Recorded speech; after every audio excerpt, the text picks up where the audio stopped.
Everyone, this is Nilesh Kumar Gupta and you are watching NG Physics Classes.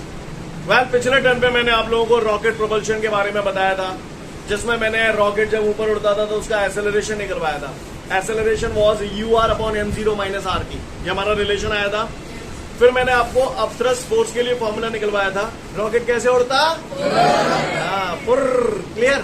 इसमें जो R था वो R क्या था? Rate of fuel consumption. और U क्या था? Velocity of the ejected gases. ऐसा हम लोगों ने पढ़ा था कि नहीं पढ़ा था?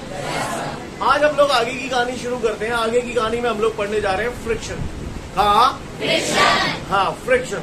आज हम लोग केवल सुनेंगे और सुनते ही रहेंगे. क्लियर? बचपन से सुन रहे हो आप, कभी किसी की कभी किसी की. आज मेरी भी सुन लो. फ्रिक्शन की बेटा अगर हम लोग बात करें तो सबसे पहले मैं आपको एक बात बता दूं, चेतावनी दे दूं आप सभी को कि हमारे यहाँ जो लोग फ्रिक्शन का टेस्ट नहीं देते, अभी टेस्ट होगा इसका कुछ समय बाद, जो लोग हमारे यहाँ फ्रिक्शन का टेस्ट नहीं देंगे उनको सजा दी जाए. हर चैप्टर के लिए एक सजा मुकर्रर की गई है. जैसे हर गुनाह के लिए एक सजा होती है ना, है इसी तरीके से जो लोग हमारे यहाँ फ्रिक्शन का टेस्ट नहीं देते उन्हें सजा दी जाती है. और सजा के तौर पर उन्हें जीप से बांध दिया जाता है और रोड पे डाल दिया जाता है और जीप चलाई जाती है और उन्हें रोड पर घसीटा जाता है. और उनका दो ऑप्शन होते हैं, दो प्रकार की रोडें होती हैं. ये चॉइस दी जाती है आपको किस रोड पर आप घसीटना पसंद करेंगे. पहली रोड जो होती है वो डंबर की रोड होती है, बढ़िया. और दूसरी वाली जो रोड होती है वो एक स्पेशल रोड आप लोगों के लिए बिछवाई जाती है, मार्बल वाली रोड. तो आप कौन सी रोड पे घसीटना पसंद करेंगे? कमीनों टेस्ट की दे लेना. मार्बल वाली रोड पे घिसटना पसंद करोगे आप, हैं? डंपर वाली रोड पे घिसो, मजा आएगा, अच्छा लगेगा. नहीं घिसोगे वहां पे, माले में ज्यादा घिस जाएंगे. सही बोल रहा हूं ना? जब डंपर वाली रोड पर पकड़कर घसीटा जा रहा है आपको, या मार्बल वाली रोड पर पकड़कर घसीटा जा रहा है आपको, तो वहां पर आपकी बॉडी और रोड का जो सरफेस है, उन कॉन्टेक्ट सरफेसेस के बीच में एक फोर्स लगता है. That force is called friction. कौन सा फोर्स? कौन सा फोर्स? Friction force. जब एक बॉडी दूसरी बॉडी के ऊपर मूव करती है या मूव करने की कोशिश करती है तो उनके कॉन्टैक्ट सरफेसेस के बीच में एक फोर्स लगता है जिसे हम लोग बोलते हैं फ्रिक्शन फोर्स. क्या बोलते हैं? Friction force. और इस फिनोमेना को कहा जाता है फ्रिक्शन. हम लोग बहुत ध्यान से, बहुत बारीकी से देखेंगे. हम लोग देखें, हम लोग देख रहे हैं, गौर से देखिएगा. ये जमीन है और इस जमीन पर कुत्ता भुट्टा नाने करता ये ऑब्जेक्ट रखा हुआ बेटा. ठीक है? इस जमीन पर ये ऑब्जेक्ट रखा हुआ है. ये ऑब्जेक्ट का सरफेस है, ये जमीन का सरफेस है. ये इन दोनों की कॉन्टेक्ट सरफेस है. और है या नहीं है? है या नहीं है? हाँ, काय की कॉन्टेक्ट सरफेस है? ऑब्जेक्ट की और जमीन की. मैंने इस ऑब्जेक्ट पर फोर्स लगाया ऐसे, समझ गए? मैंने इस ऑब्जेक्ट पर फोर्स लगाया ऐसे, ऐसे पकड़ के खींच रहा हूं ऑब्जेक्ट को, है ना? जैसे ही मैं खींचूंगा तो इस ऑब्जेक्ट और जमीन का जो कॉन्टेक्ट सरफेसेस है, यहां पर एक फोर्स लगेगा, है? बोल हवा समझने की कोशिश कर रहे ट्राई में. जैसे ये मेरा हाथ है, इसको मैं जमीन मान लूं, और ये मेरा हाथ, ये दूसरा हाथ है, इसको मैं ऑब्जेक्ट मान लूं. अब मैं इस पर फोर्स लगा रहा हूं ऐसे आगे की तरफ. समझ रहे हैं मेरी बात? ऐसे फोर्स लगा रहा हूं आगे की तरफ. तो ये जो कॉन्टेक्ट सरफेसेस है, यहाँ पर एक फोर्स फील हो रहा है. बोलो किधर की तरफ? जालंग.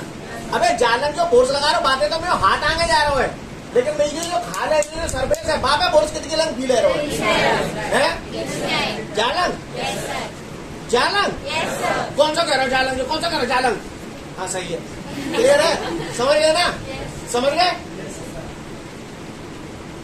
समझ में आ रहा है कि वैसे ही बोल रहे हो? ऐसा तो ना हमारे जीवन मैंने मना कर दो तो फिर जय लंग वो भाई कहानी तो नाने ना. लग भी रहा है कि नहीं लग रहा है? लग रहा है. जब अपन ऐसे मान के चलो रोड पे भगवान ना करे, लेकिन अगर अपना एक्सीडेंट हो जाए रोड पे अपन जाओ घिसटक चले गए तो खान जो एआई नहीं है, एआई वो तो साची कह रही, लोग गलत कह दी मैंने। क्लियर है? यानी जब एक ऑब्जेक्ट दूसरे ऑब्जेक्ट के ऊपर मूव करता है या मूव करने की कोशिश करता है तो उसके कॉन्टैक्ट सरफेसेस के बीच में अपोजिट डायरेक्शन में, फोर्स के अपोजिट डायरेक्शन में फोर्स लगता है, ऐसे फोर्स को हम लोग बोलते हैं friction force. When one body move or try to move over the surface of another body, then an opposing force, ये इस फ्रिक्शन फोर्स जो है वो इस फोर्स का क्या कर रहा है? अपोज कर रहा है। आप ग्राउंड पे किसी बॉल को छोड़ दो, थोड़ा ट्रैवल करने के बाद रुक जाती है, तो क्यों रुक जाती है? क्योंकि फ्रिक्शन फोर्स उसके मोशन का क्या करता है? अपोज करता है। आप लोगों को मेरी बात समझ में आ रही है? जब एक बॉडी दूसरी बॉडी के ऊपर मूव करती है या मूव करने की कोशिश करती है तो उसके कॉन्टैक्ट सर्फेसेस के बीच में एक अपोजिंग फोर्स लगता है ना? इस अपोजिंग फोर्स को ही हम लोग फ्रिक्शन फोर्स बोलते हैं और इस फेनोमेना को हम लोग बोलते हैं फ्रिक्शन। क्लियर है? Getting my point everyone? When one body move or try to move over the surface of another body, then an opposing force is set up between the contact surfaces of the two bodies. This opposing force is called friction force, and this phenomena is called, समझ गए? जब एक body दूसरी body के ऊपर move करती है या मूव करने की कोशिश करती है तो उसके कॉन्टैक्ट सर्फेसेस के बीच में अपोजिट डायरेक्शन में एक फोर्स सेटअप हो जाता है। ऐसे फोर्स को हम लोग बोलते हैं friction force, and this phenomena is called friction. Seem clear है?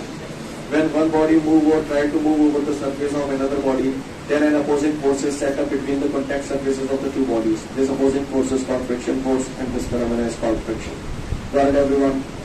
1 से 2 मिनट का समय दिया, फ्रिक्शन का डेफिनेशन पढ़ लो। यही है ना मेरा क्वेश्चन, डिफाइन फ्रिक्शन पढ़ लो। तो मैं उम्मीद करता हूँ सभी को फ्रिक्शन का डेफिनेशन समझ में आ गया। इस डेफिनेशन को जब आपने पढ़ा होगा, इसमें एक वर्ड और आया है टेंजेंशियल, राइट? जिन लोगों को नहीं समझ में आया वो समझ लें, मैं भी बताना भूल गया। टेंजेंशियल देखने वैसे अगर जैसे जैसे हम आगे बढ़ते आपको ऑटोमेटिकली समझ में आ जाता, और ये बात आप बचपन से जाते। पहले मुझे एक बात बताओ, ये क्या शेप है? सर्कल है ये। सर्कल पे जी मैंने कार ड्रॉ करी है। हाँ, मतलब जानता हो टेंजेंट का होते, जानता मैं जानता ही क्यों का टेंजेंट है ये, क्यों का टेंजेंट है ये के नाने। अब ये बॉडी है, ये बॉडी सरफेस पे मूव कर रही है तो कॉन्टैक्ट सरफेसेस के बीच में अपोजिट डायरेक्शन में एक फोर्स सेटअप हो रहा है। इस फोर्स को मैं बोलता हूँ फ्रिक्शन फोर्स। करेक्ट? ये बॉडी लगी है, यहीं पर लग रहा है ये फोर्स, तो ऐसा नहीं लग रहा है इस बॉडी पे टेंजेंट की तरह काम कर रहा हो ये। That is why this is known as tangential force. Friction force को हम लोग टेंजेंशियल फोर्स भी बोल सकते हैं। समझ में आ रहा है क्यों बोल सकते हैं? अच्छा, फ्रिक्शन फोर्स जो होता है वो डायरेक्शन ऑफ मोशन के अपोजिट डायरेक्शन में होगा। फ्रिक्शन जो होगा वो हमेशा डायरेक्शन ऑफ मोशन के अपोजिट, या जिस डायरेक्शन में फोर्स लग रहा होगा उसके अपोजिट डायरेक्शन में होगा friction force. Friction force motion का क्या करेगा? सपोर्ट करेगा या अपोज करेगा? अपोज करेगा। फ्रिक्शन फोर्स जो होता है वो कोई ऑब्जेक्ट मूव कर रहा है तो फ्रिक्शन फोर्स की वजह से उसकी स्पीड कम हो जाएगी। नहीं, एक बात समझना, आपको अगर उस स्पीड को लगातार मेंटेन रखना है तो आपको एक्स्ट्रा एनर्जी स्पेंड करनी पड़ेगी। बोले भैया? जो बोल रहा हूँ भाषा समझ में आ रही है? फ्रिक्शन के बाद शायद एक नोट लिखा हुआ है, वो नोट भी आप पढ़ लो, समझ जाओगे। इसके बाद अब हमारे सामने अगला क्वेश्चन है, explain the cause of friction. Friction का रीजन क्या है? ऐसा क्या कारण है जिसकी वजह से फ्रिक्शन होता है? चलो तो जानते हैं हम लोग। अच्छा एक बात बताओ, एक पहेली पूछूं आपसे। ये पहाड़ समझते हो? पहाड़, पहाड़ है, पहाड़। पहाड़ को इंग्लिश में क्या बोलते हैं? माउंटेन भी बोलते हैं, हिल्स भी बोलते हैं, है ना? हिल्स, है ना? और घाटियों को वैली, है ना? Hills and valleys. अगर मैं बोलूंगा तो आप समझोगे? समझोगे नहीं समझोगे? चुपचाप समझ नहीं हो आप? लिसन एवरीवन, हाँ कोई सा भी सरफेस हो इस दुनिया में, कोई भी सरफेस हो, अगर उस ये सरफेस देख रहे हैं या BI की सरफेस दिख रहा हूँ, स्मूथ सरफेस है, बिल्कुल चिकन हो, है नहीं? इस दुनिया में 100% स्मूथ सरफेस कोई नहीं होता। अगर माइक्रोस्कोप रखने जाकर देखेंगे तो हल्का सा दरदरापन इसमें भी होगा। समझ पा रहे हैं? 100% स्मूथ सरफेस अगर इस दुनिया में हो गया तो उस पर अगर मैंने एक बार कोई बॉडी चला दी तो वो जिंदगी में कभी रुकेगी नहीं, चलती रहेगी। समझ पा रहे हैं? ये स्मूथ हो सकता है काफी हद तक, क्लियर, लेकिन फिर भी हल्की थोड़ी बहुत ना के बराबर रफनेस तो इसमें भी होगी। समझ पा रहे हैं? 100% स्मूथ सरफेस इस दुनिया में कोई नहीं, क्लियर। जब आप एक बॉडी को दूसरी बॉडी के ऊपर मूव करते हैं, जैसे सपोज करो मैंने अभी आपको बोला ये बॉडी है ना, और इसके ऊपर मैं दूसरी बॉडी को मूव करा रहा हूँ, राइट, फोर्स लगा रहा हूँ, इसको मूव करा रहा हूँ, तो क्या होता है कि कॉन्टेक्ट सर्फेसेस के बीच में आपने बोला फ्रिक्शन फोर्स लग रहा है। अब वो लग क्यों रहा है, उसका रीजन समझे, क्या रीजन है। तो होता क्या है बेटा, जैसे ये सर्फेस है, अभी आप इसे देख रहे हैं तो आपको लग रहा है ये बिल्कुल स्मूथ सर्फेस है, चिकना सर्फेस है, लेकिन वास्तव में ऐसा नहीं होता। इस सरफेस पे जब माइक्रोस्कोप रख के देखा जाएगा तो ये नजारा हमको कुछ ऐसा नजर आएगा, लाइक दिस। समझ पा रहे हैं? ये जो आप देख रहे हैं इनको हिल्स बोला जाता है। क्या है ये? हिल्स। और ये जो है वो वैलीज है। क्या है ये? वैलीज। इसी तरीके से इसके ऊपर जो दूसरी बॉडी है जिसको आप मूव करा रहे हो इसके ऊपर, राइट, इस बॉडी को आप मूव करा रहे हो, इसका जो सरफेस है इसके अंदर भी हिल्स और वैलीज होंगी। क्या होंगी? हिल्स और वैलीज। तो फ्रिक्शन फोर्स लगता क्यों है, उसका कारण समझे। इस बॉडी को आप ऐसे मूव करा रहे हो तो ऐसी सिचुएशन में होता क्या है कि जैसे इस बॉडी का जो हिल है वो इस बॉडी की वैली में इंटरलॉक हो गया, फंस गया। इसी तरीके से इसका जो हिल है वो इसकी वैली में फंस गया। जब आप ऐसे मूव करा रहे हो तो आप गौर से देखिए, इसकी जो हिल है ना, और इसकी जो हिल है, जब इसे आगे बढ़ाऊंगा तो ये टकराएंगे, आगे बढ़ने नहीं देंगे, क्योंकि हिल्स और वैलीज के बीच में इंटरलॉकिंग हो गई है।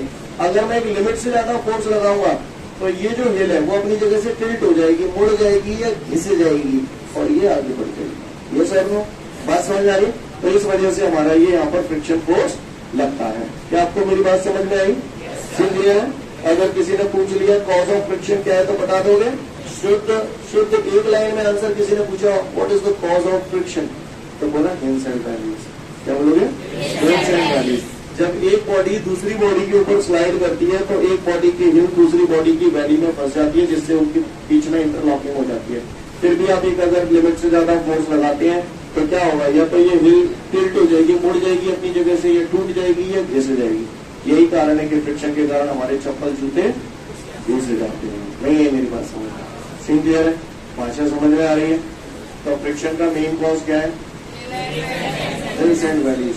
1 से 2 मिनट का समय दिया, बुलवा लूंगा आपसे, टेक योर टाइम। इसके बाद हमारे सामने अगला क्वेश्चन है, explain the types of friction. कहा explain the types of friction. भाई साहब कितने टाइप का होता है फ्रिक्शन बच्चों? बोलो स्टूडेंट्स। 3 टाइप का फ्रिक्शन होता है। कितने टाइप का फ्रिक्शन होता है? 3 टाइप का। अब टाइप 5 दो गए तेल लेने, पहले मुझे ये बताओ, इतना आप लोग पढ़ लिख गए, क्या हासिल कर लिया आपने? कुछ नहीं नालायक हो, कुछ तो हासिल कर लिया होगा, ऐसी बात नहीं है। इतना पढ़ रहे हो। स्टैटिक पोजीशन बताई थी मैंने आपको। स्टैटिक पोजीशन का मतलब क्या होता है? Rest position. कोई बॉडी अगर स्टैटिक पोजीशन में यानी रेस्ट पोजीशन में, रेस्ट पोजीशन में मतलब चल रही है कि ना चल रही? अच्छा, स्टैटिक का मतलब जो होता है जो हवा को है गणपति सूझ जाएगी, लिमिट में रहे। तो लिमिट का मतलब क्या है? लिमिट का मतलब क्या है? लिमिट में रहे मतलब एक लेवल में रहे। जैसे भैंसे बांधे जाते हैं ना सांकरते, तो सांकर का है वो लिमिट है गई। बातें ज्यादा नहीं जा पावेंगी कि चली जाएंगी? नहीं जा पावेंगी। क्लियर है? सांकर बांधकर उनको एक लिमिट दे दी जाती है कि भैया ये तुम्हारा दायरा है, जहीं में रमक लियो। नहीं है मेरी बात समझ में? तुमको घर से एक लिमिट दी गई है कि सुबह 7 से 8 आपका ट्यूशन है, 8 बजे के बाद 10 मिनट के अंदर घर में चाहिए। ये आपकी एक लिमिट है, उसके बियॉन्ड आप नहीं जा सकते, नहीं तो हाल ही फोन खटक जाते हैं। यस और नो? और बिल्कुल सही भी है। क्योंकि तुम लोग पार्क में निकल जाते हो, कहीं पर भेड़ बकरियां देखी ना, चरा चरा देते भीतर रमक जाते हैं। तो हर चीज की एक लिमिट होती है, उस लिमिट का मतलब समझ गए ना। कईयों बार दो लोगों में लड़ाई, ओए लिमिट में रहे कहते हैं, लिमिट में रहे मतलब यार बहुत झन्ना ठीक है, जाके आगे मत जाइयो, जाके आगे मत जाइयो। होता है कि नहीं होता? तो मतलब आप लोग लिमिट वर्ड का मतलब समझते हैं? तुमने एक गाड़ी का नाम सुना है? पहले एक गाड़ी आती थी, जैसे एक्टिवा आती है ना, एक्टिवा से पहले इसी पैटर्न की गाड़ी आती थी, उसका नाम बता सकता है कोई मुझे? हाँ नहीं, लूना नहीं, लूना का तो पैटर्न ही लगता। कहाँ से नाम है, के से उसका है? काइनेटिक होंडा नाम सुना है आपने? Kinetic Honda. तुम लोग नए जमाने के हो ना, इसलिए नहीं पता। हम पुराने जमाने के, इसलिए हमको पता है, तुम नए जमाने के इसलिए नहीं पता। पर तुम्हारी जानकारी के लिए बता दूं, ओल्ड इज गोल्ड। क्लियर? आपको बता दूं, ध्यान से सुने सब लोग, और इसमें एक कॉन्सेप्ट भी बहुत बड़ा छुपा हुआ है, वो मैसेज भी मैं आपको कन्वे करना चाहूंगा। लाइफ में आप कभी भी कोई भी काम करना, लेकिन जब आपको ग्रो अप करना होगा तो कई बार ऐसा होता है, जैसे बहुत सारी कंपनीज चलती हैं, कभी किसी कंपनी को बड़ा होना होता है तो वो क्या करती है, मर्जिंग का कॉन्सेप्ट यूज करती है। मर्जिंग समझते हो? मर्ज माने होता है मिलाना, दो छोटी छोटी कंपनियां मिलकर एक बड़ी कंपनी बन जाती है। आज आप होंडा एक्टिवा देख रहे हैं, होंडा और काइनेटिक भी एक कंपनी थी पहले। काइनेटिक इंडियन कंपनी थी, होंडा मेरे ख्याल से जापानीज है, ये कोरियन है, जो भी है। काइनेटिक और होंडा दोनों ने मिलकर टाई अप किया और अपनी एक कंपनी बना दी थी जिसका नाम था काइनेटिक होंडा। फिरौदिया ग्रुप की कंपनी है ये, और ये कंपनी इंदौर में, इसका एक प्लांट है। क्लियर? जहां पर काइनेटिक नोवा और काइनेटिक जिंक मॉडल बनते हैं। काइनेटिक जिंक पहले टीवी पे ऐड आता था, जो सबकी हवा निकाल दे, काइनेटिक जिंक, अगर सुना हो तो शायद, मुझे ना मालूम। क्लियर? काइनेटिक होंडा, तो काइनेटिक कंपनी और होंडा कंपनी दोनों ने मिलकर कोलैबोरेशन किया और अपनी कंपनी बना दी, और वो काइनेटिक होंडा के नाम से काइनेटिक होंडा के मॉडल आते थे। पहले इसी एक्टिवा टाइप की गाड़ी थी, मार्केट में चली, लेकिन क्या होता है, मैं क्या था स्टेटमेंट देना नहीं चाहूंगा इस पर क्या था, धीरे धीरे करके फिर होंडा ने अपने आप को अलग कर लिया। अब होंडा एक्टिवा आ गई। काइनेटिक कंपनी का मैनेजमेंट वगैरह प्रॉपर नहीं था तो वो खत्म हो गई। समझ पा रहे हैं मेरी बात को? तो छोटी छोटी कंपनियां कई बार अपने आप को बड़ा करने के लिए, छोटे छोटे बिजनेस अपने स्टार्टअप को बड़ा करने के लिए आपस में मर्जिंग कर लेते हैं, इसको मर्जिंग बोलते हैं, है ना। ऐसा बहुत सारी कंपनियों के बीच में, हीरो होंडा क्या है, ये कॉम्बिनेशन है हीरो का और होंडा का। ये दो अलग अलग कंपनियां, दोनों ने मिलकर एक बड़ी कंपनी बना दी। समझ पा रहे हैं मेरी बात को? खैर, मैं यहाँ क्यों बता रहा हूँ इन सब बातों को, छोड़ो तो समझ गए ना। Hero Honda, clear. काइनेटिक, तो काइनेटिक जो कंपनी है, तो मैं यहाँ पर इसलिए इस कंपनी पे आया हूँ। काइनेटिक वर्ड का मतलब मालूम है आपको क्या होता है? Speed, motion. क्लियर। और वैसे काइनेटिक का मतलब शानदार भी होता है। क्लियर। तो फिलहाल मैं यहाँ पर जो बात कर रहा हूँ, काइनेटिक की बात कर रहा हूँ। काइनेटिक मतलब मोशन, स्पीड। क्या? स्पीड, कोई भी चीज मूव कर रही है, यानी इसका मतलब काइनेटिक मोशन है, काइनेटिक में है वो। आपने पढ़ा होगा, शायद आपको याद हो, 9-10, वैसे आप प्रमोशन लेके आए हैं, अगर आपने 9-10 अच्छे से पढ़ा होता तो वहां पर पढ़ाया जाता है, energy inside a body due to its motion is called kinetic energy. सुना है आपने? किसी भी बॉडी में उसकी स्पीड के कारण जो एनर्जी होती है उसे काइनेटिक एनर्जी कहते हैं। नहीं है ये बात समझ? Energy inside a body due to its motion is called kinetic energy. मैं आपसे ज्यादा रामायण नहीं कहना चाहता, मैं आपसे केवल इतना कहना चाहता हूं कि जहां पर भी वर्ड काइनेटिक आ जाए तो इसका मतलब समझ लेना मोशन की बात हो रही है। क्या की बात हो रही है? मोशन की बात हो रही है। सीन क्लियर है सभी को? कहीं भी वर्ड काइनेटिक आ जाए तो इसका मतलब क्या की बात हो रही है? मोशन की बात हो रही है। ठीक है, अब मैं वापस क्वेश्चन पे आता हूँ। क्वेश्चन है मेरे सामने, explain the types of friction. तो भैया फ्रिक्शन 3 टाइप के होते हैं। मेरी आवाज पीछे तक प्रॉपर सुनाई दे रही है? फ्रिक्शन 3 टाइप के होते हैं। एक होता है स्टैटिक फ्रिक्शन, एक होता है लिमिटिंग फ्रिक्शन, और एक होता है काइनेटिक फ्रिक्शन। कितने टाइप के फ्रिक्शन होते हैं? कौन कौन से? हाँ, स्टैटिक फ्रिक्शन, लिमिटिंग फ्रिक्शन और काइनेटिक फ्रिक्शन। गौर से देखिएगा, ये देख रहे हो, ये एक बॉडी है, ये दूसरी बॉडी है। इस बॉडी को इस बॉडी के ऊपर रखा, गौर से देखिएगा, ये इस पोजीशन में इंक्लाइंड वे में थोड़ी सी। क्या ये बॉडी इस बॉडी के ऊपर मूव कर रही है? लेकिन कोशिश तो कर रही है, पर मूव नहीं कर पा रही है। तो इस टाइम इसके कॉन्टेक्ट सरफेसेस के बीच में जो फ्रिक्शन फोर्स लग रहा है वो कौन सा फ्रिक्शन फोर्स हुआ? Static friction.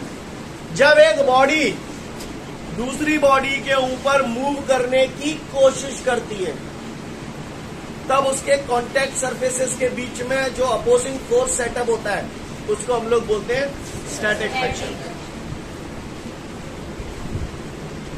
When one body try to move over the surface of another body, when one body try to move over the surface of another body, then an opposing force is set up between the contact surfaces of the two bodies. This opposing force is called which friction? Static friction. Static rest position में रखिए, right? अब आप गौर से देखिए ये जो object है इसको मैं धीरे धीरे उठाता जा रहा हूँ और एक स्टेज ऐसी आएगी जब ये चलने वाली पोजीशन में आ जाएगा। चलेगा नहीं, चलने वाली पोजीशन में आ जाएगा। उस मोमेंट में इसके कॉन्टेक्ट सरफेसेस के बीच में जो अपोजिंग फोर्स सेटअप होगा उसे बोलेंगे लिमिटिंग फ्रिक्शन। लिमिटिंग फ्रिक्शन मतलब अब ये उस लिमिट पे आ गया है कि थोड़ा सा भी ज्यादा और उठा दूंगा तो ये क्या करने लगेगा? चलने लगेगा। समझ पे आ रही है? तो कई बार लिमिटिंग फ्रिक्शन की डेफिनेशन ऐसे भी दे दी जाती है, the maximum value of static friction is called limiting friction. बोलो भैया, the maximum value of static friction is called limiting friction. Limiting friction की बात कर रहा है, इसका मतलब ये है कि ऑब्जेक्ट जिस सरफेस पे रखा है उस पे बस चल नहीं रहा है लेकिन चलने वाली पोजीशन में आ चुका है। यस और नो? और इससे थोड़ा सा भी ज्यादा उठा दूंगा तो ये बॉडी दूसरी बॉडी के ऊपर क्या करने लगी? मूव करने लगी। क्या करने लगी? मूव करने लगी। और जब मूव करने लगी तो कौन सा friction? Kinetic friction. When one body move over the surface of another body then an opposing force is set up between the contact surfaces. This opposing force is called kinetic friction. नहीं मेरी बात सुनो, सी clear है? काहुए को परेशानी जब एक body दूसरी बॉडी के ऊपर मूव करने की कोशिश करती है तब उसके कॉन्टैक्ट सरफेसेस के बीच में जो फ्रिक्शन होता है वो कौन सा फ्रिक्शन? जब एक बॉडी दूसरी बॉडी के ऊपर जस्ट मूव करने की पोजीशन में आ चुकी है, मूव नहीं कर रही है, लिमिटिंग फ्रिक्शन। यानी वो लिमिट आ चुकी है कि वो उस लिमिट को क्रॉस करने वाली है। समझ पा रहे हैं ना मेरी बात को? और जब एक बॉडी दूसरी बॉडी के ऊपर मूव करती है तो उसके कॉन्टैक्ट सरफेसेस के बीच में कौन सा friction? Kinetic friction. Got it everyone? तो यहां तक क्लियर है सभी को? तो मैंने आपको 3 टाइप के फ्रिक्शन बताए, static friction, limiting friction, kinetic friction. जब एक बॉडी दूसरी बॉडी के ऊपर मूव करने की कोशिश करती है तब उसके कॉन्टैक्ट सरफेसेस के बीच में जो फ्रिक्शन होता है वो कौन सा फ्रिक्शन? जब एक बॉडी दूसरी बॉडी के ऊपर मूव करने वाली पोजीशन में आ जाती है, मूव नहीं करती है, तब लिमिटिंग फ्रिक्शन को हम लोग ऐसे भी बोलते हैं, the maximum value of static friction is called limiting friction. और जब एक बॉडी दूसरी बॉडी के ऊपर मूव करती है तो उसके कॉन्टैक्ट सरफेसेस के बीच में जो फ्रिक्शन लगता है वो कौन सा friction? Kinetic friction. Right guys? अब अगर मैं थोड़ा सा एक और बात करूं तो काइनेटिक फ्रिक्शन को भी हम लोग 2 कैटेगरी में कैटेगराइज करते हैं। क्या आप लोग जानना चाहते हैं वो 2 कैटेगरी कौन सी हैं? आप देखो वो 2 कैटेगरी कौन सी हैं? काइनेटिक फ्रिक्शन में एक बॉडी दूसरी बॉडी के ऊपर मूव करती है, राइट? तो ये आप नजारा देखिए और आपको मैं 2 सिचुएशन दिखा रहा हूं, फिर बाद में सवाल पूछूंगा। दोनों सिचुएशन देख लो। ये दिख रहा है ऑब्जेक्ट, ये पहली सिचुएशन दिख गया आपको? दिख गया नहीं दिख गया? आगे चलूं? फ्रिक्शन देखा आपने किस टाइप का था? ये दूसरी सिचुएशन, ये देख रहे हो आप? देख लो ये देख रहे हो आप? हैं? ठीक है? 2 सिचुएशन आपने देखी, दोनों ही काइनेटिक फ्रिक्शन थे क्योंकि एक बॉडी दूसरी बॉडी के ऊपर मूव कर रही थी। नहीं कर रही थी? है? जब एक बॉडी दूसरी बॉडी के ऊपर मूव कर रही है तो काइनेटिक फ्रिक्शन। अब मैंने आपको 2 सीन दिखाए, कौन से सीन में स्लाइडिंग फ्रिक्शन था? अच्छा, और सेकंड वाले में? हाँ, एक में ऑब्जेक्ट स्लाइड कर रहा था यानी सरक रहा था और दूसरे में रोल कर रहा था। समझ नहीं आई उन्हें? है? तो काइनेटिक फ्रिक्शन 2 टाइप का होता है, कौन कौन सा? स्लाइडिंग फ्रिक्शन और जब एक बॉडी दूसरी बॉडी के ऊपर स्लाइड करती है, जब एक बॉडी दूसरी बॉडी के ऊपर स्लाइड करती है तो उसके कॉन्टैक्ट सर्फेसेस के बीच में जो फ्रिक्शन फोर्स लगता है उसे स्लाइडिंग फ्रिक्शन बोलते हैं। और जब एक बॉडी दूसरी बॉडी के ऊपर रोल करती है तो उसके कॉन्टैक्ट सर्फेसेस के बीच में जो फोर्स लगता है उसे रोलिंग फ्रिक्शन बोलते हैं। सीन क्लियर है? काहुआ को परेशानी नहीं हो तो बताओ आप, नाने तो फिर सुनो आप। क्लियर? गौर से सुनिएगा कि मुझे एक बात बताओ पहले, किस में जो एरिया था, एरिया ऑफ कॉन्टैक्ट वो बार बार बदल रहा था? रोलिंग फ्रिक्शन में एरिया ऑफ कॉन्टैक्ट बार बार बदल रहा था। अभी जैसे ये चीज है, ये देखो आप, ये रोल हो रहा है तो एरिया ऑफ कॉन्टैक्ट कुछ और है। अब ऐसे बदल जाएगा तो बार बार बदल रहा है, लेकिन स्लाइडिंग में क्या हो रहा है, वो एरिया फिक्स है। नहीं आई मेरी बात? सीन क्लियर है? काहुआ को परेशानी? तो टाइप्स ऑफ फ्रिक्शन एक बार रीडिंग ले लो, फिर मैं आगे बढ़ जाऊंगा। तो मैं उम्मीद करता हूँ टाइप्स ऑफ फ्रिक्शन सभी को क्लियर हो गए। Static friction, limiting friction, kinetic friction सबको क्लियर हो गया। फिर उसके बाद आपने पढ़ा टाइप्स ऑफ काइनेटिक फ्रिक्शन। तो काइनेटिक फ्रिक्शन दो टाइप का था, sliding friction and rolling friction. सबको क्लियर है? तो बताओ।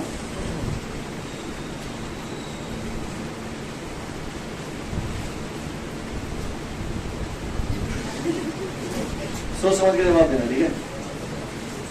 तुमको रोड पे पकड़कर घसीटना ही है, तो कैसे घसीटना पसंद करोगे?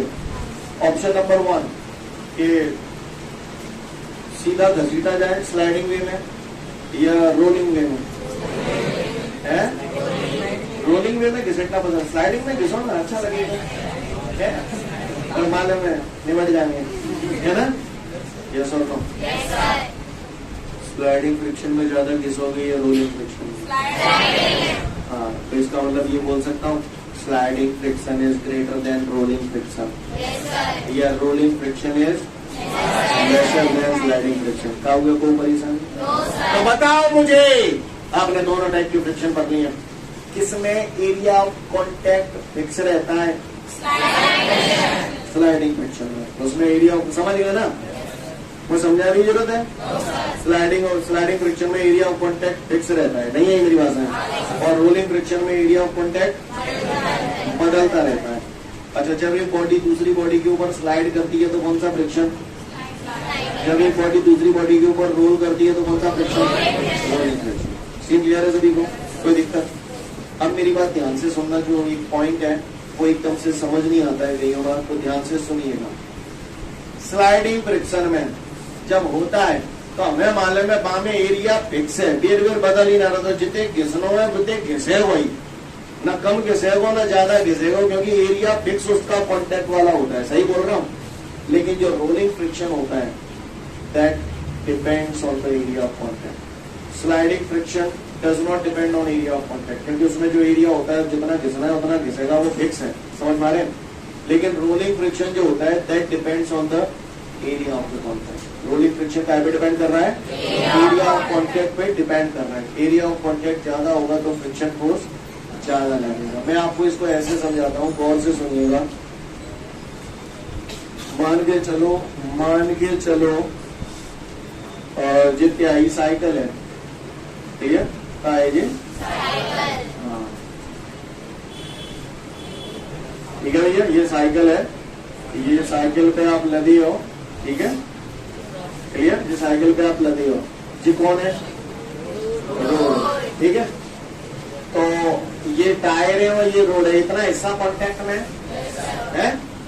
तुम अकेले अच्छे भले जा रहे थे, टीचर ओ मैम चला, वो मैम चले नहीं, मैम चले, वो आके लद गए, वो आके लद गए। अब आप बताओ, टायर रोड थे, पहले थोड़ा थोड़ा पार्ट रोड के कॉन्टेक्ट में था, अब और कम है जाओ, ज्यादा है जाओ, ये रोलिंग फ्रिक्शन ही तो हो रहा था। लेकिन अब टायर रोड के और ज्यादा चिपक के चले हो तो फ्रिक्शन और बढ़ जाएगा, यानी rolling friction depends on area of contact, but sliding friction does not depend on area of contact. Scene clear है? स्लाइडिंग फ्रिक्शन में डज नॉट डिपेंड ऑन, इसलिए बोल रहा हूँ क्योंकि उसमें एरिया में कोई वेरिएशन नहीं हो रहा, उसमें जो घिसना है उतना घिसेगा ही घिसेगा। नहीं यही बात समझ? तो rolling friction depend on area of contact क्यों बोल रहा हूँ, समझ में आ रही है बात? Sliding friction does not depend on area of contact क्यों बोल रहा हूँ, आपको समझ में आ रही है? काउंटर को परेशानी 1 से 2 मिनट का समय दिया, स्लाइडिंग फ्रिक्शन और रोलिंग फ्रिक्शन में डिफरेंस पढ़ रहे हैं आप लोग। इसके बाद हमारे को एक ग्राफ दिया है, तो उस ग्राफ को हमें समझना है। Static friction, limiting friction and kinetic friction, इनके बीच में हमने एक ग्राफ ड्रॉ करना है, तो गौर से देखिएगा आप लोग, ट्राई टू अंडरस्टैंड, ठीक है? ग्राफ एकदम से लोगों को यूजुअली समझ नहीं आते, सो प्लीज केयरफुली देखेंगे, फील करने की कोशिश करेंगे, समझने की कोशिश करेंगे, तो आपके पल्ले पड़ेगा, अदरवाइज बम्पर रह जाएगा। ठीक है, तैयार है? हाँ, आओ तो मैं बाहर हूँ, ले चलो।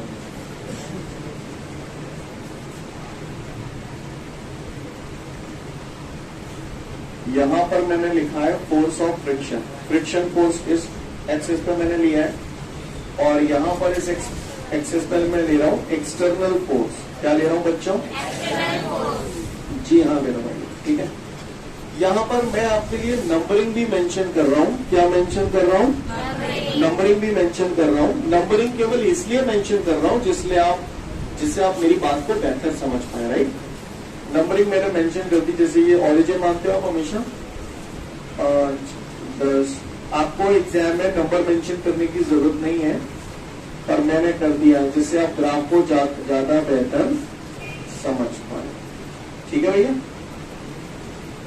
इधर मैंने बना दिया, सपोज करिए 2 4 1 से ले लिए। हाँ क्या हो रहा है आगे? हाँ ठीक है, 8 10 12। दिख रहा है आप सभी को ये प्रॉब्लम? सब लोग देख पा रहे हैं? ठीक है, तो गौर से देखिएगा। अभी हम इस ग्राफ को समझने की कोशिश करते हैं। ग्राफ मैंने भी बनाया ही नहीं है। अगर मैं ऐसे जा रहा हूं तो क्या बढ़ रहा है? External force. और ऐसे जा रहा हूं तो क्या बढ़ रहा है? Friction force. ग्राफ खराब गया, तेल लेने पहले इतने आ जाओ सब लोग। ये देख रहे हो? बताओ जी मैंने कहा बना हूं। वो अपनी ड्राइंग इतनी शानदार है, लोग तुरंत समझ जाते हैं। ट्रक लोडेड है, जब ट्रक में मैंने लोहे के सरिया भरवाए हैं। कहाँ भरवाए हैं? बिल्कुल खचाखच ट्रक भरो है। ठीक है, सोच समझ के जवाब देना, चूतियों की तरह रिएक्ट मत करना। ठीक है? धक्का दिया है कभी आपने गाड़ियों को? है? ठीक है, कितने लोगों ने दिया है धक्का? जिन लोगों ने धक्का दिया होगा वो लोग मेरी बात को ज्यादा बेहतर समझ पाएंगे, है ना? जिन्होंने धक्का ही कभी नहीं दिया वो तो धक्के ही खाएंगे। क्लियर? तो गौर से सुनिएगा, जिन लोगों ने धक्का दिया वो लोग ज्यादा बेहतर महसूस कर पाएंगे। और मेरे एक सवाल का जवाब दो, अगर धक्का दिया है तो। एक ट्रक है, खड़ा हुआ है और खड़ा हुआ है, बस ये मान लो। ठीक है, अब जब आप उस ट्रक पे धक्का देते हो, खड़े हुए ट्रक को हिलाने में ताकत ज्यादा लगती है या हिले हुए ट्रक को दौड़ाने में ताकत ज्यादा लगती है? देखो, जब आप ताकत लगाती हो तो ट्रक पे ये मेरे ही बंदा पहुंचे, चल मेरे चल जा, धक्का लगा जाए, और वो पहुंच गया, धक्का लगा रहा हूं, धक्का लगा रहा हूं, समझ रहे हैं आपको? तो अब एक बंदा तो हिला नहीं पाएगा इसको, काफी सारे बंदे मैंने लगा दिए, ताकत लगा रहे, कोई ताकत लगाता है, एक स्टेज ऐसे बोल जाते कि ना बोल जाते। और जैसे ही हल्का सा चक्का घूम जाता है, फिर उसके बाद उसमें जाने कहां से ताकत आ जाती है, दौड़ने लगने में। ये सर होता है कि नहीं होता? होता है कि नहीं होता? तो मुझे बताओ सबसे ज्यादा ताकत कहां है? खड़े हुए ट्रक को हिलाने में या हिले हुए ट्रक को दौड़ाने में? उस मूवमेंट पर ताकत सबसे ज्यादा होती है जिस मूवमेंट पर ट्रक अपनी जगह से जस्ट चिकता है, लिमिटिंग पोजीशन, और उसके बाद जैसे ही हल्का सा मूव कर जाता है, फिर उसके बाद जरा कहां से ताकत आ जाती है। ऐसा होता है कि नहीं होता? समझ गए? सोच लियो। तो अब सुनो, न्यो जाऊंगा तो क्या बढ़ रहा है? न्यो जाऊंगा तो क्या बढ़ रहा है? अच्छा, न्यो जाऊंगा तो क्या बढ़ रहा है? दोनों बढ़ रहे हैं, एक्सटर्नल फोर्स भी बढ़ रहा है, फ्रिक्शन बढ़ रहा है। न्यो आऊंगा तो रुको, ऐसे जा रहा हूँ, न्यो जा रहा हूँ, तो बताओ एक्सटर्नल फोर्स यो जा रहा हूँ, ऐसे यो कैसे जा रहा हूँ, बताओ। एक्सटर्नल फोर्स बढ़ रहा हो या घट रहा हो? बढ़ रहा है, क्योंकि यहाँ पे एक्सटर्नल फोर्स ये है, यहाँ पे ये है। यहाँ जा रहा हूँ तो एक्सटर्नल फोर्स बढ़ रहा है, फ्रिक्शन फोर्स घट रहा है। समझ गए? ऐसे आऊंगा तो फ्रिक्शन फोर्स घटेगा, ऐसे जाऊंगा तो आ जाओ। तो फिर तो सीन कुछ इस प्रकार है, ट्रक है, सरियंते भरा हुआ है और गाड़ी स्टार्ट ना है रही, गाड़ी स्टार्ट ना है रही। मैंने तुम्हें देखो, वो बंदा आया मेरे पास, सर बोले मुझे धक्का लगवा दो बच्चन के। बच्चा अपनी एक देगी, मैं नहीं जा रहे, चला जाए, धक्का लगाया, धक्का लगाया, वो बंदा गया धक्का लगाने, उसमें धक्का जब लगाया तो बताओ मुझे, ट्रक चलने लगेगा? नहीं चलेगा। फिर एक और पहुंचा दे, जा तू चला जा, जा तू चला जा, बहुत धक्का लगा रहा हूं, बोलो क्या कर रहा हूं मैं? एक्सटर्नल फोर्स बढ़ा रहा हूं, एक्सटर्नल फोर्स बढ़ा रहा हूं, एक्सटर्नल फोर्स बढ़ा रहा हूं, इसके बावजूद भी नहीं चल रहा है, इसका मतलब स्टैटिक फ्रिक्शन जा रहा है। बोलो भैया, 2-4 अंक पे नहीं, चलो मैंने 8-10 पहुंचा दिया, मैं जा रही लाऊ लखा। एक स्टेज ऐसी है कि जब ये चलने वाली पोजीशन में आ जाएगा, चलेगा नहीं, वो कौन सी पोजीशन होगी? तो आपको ये ग्राफ समझ में आया यहाँ तक का? ये कौन सा फ्रिक्शन था? Static friction. कैसा फ्रिक्शन था? यहाँ पर आगे तो मैंने इसे मान दिया लिमिटिंग फ्रिक्शन। सीन क्लियर है? आपको बात समझ आ रही है? इसके बाद मैंने अब ये अच्छा चला नहीं है, चलने वाली पोजीशन में आ गया, यानी maximum value of static friction. Yes और नो? जाके बाद अच्छा ये चलने वाली पोजीशन में आ गया, जाके बाद जिन चिड़ियों से फोर्स बढ़ा देगा तो ये चलन लगेगा। तो मैंने एक बंदा और पहुंचाया, अब ये चलने लगा। अब आप बताओ इस मोमेंट पे फोर्स, फ्रिक्शन फोर्स थोड़ा कम होगा या ज्यादा होगा? कम होगा, तो ये थोड़ा सा कम हो गया और उसके बाद फिर ये घिसटता चला जाता है, तो ये कौन सा फ्रिक्शन हो गया? नहीं, यही बात समझ, ये स्टैटिक फ्रिक्शन, ये मैक्सिमम वैल्यू स्टैटिक फ्रिक्शन की होगी, लिमिटिंग फ्रिक्शन, उसके बाद ये काइनेटिक फ्रिक्शन। फिर आप समझ में आया आपको?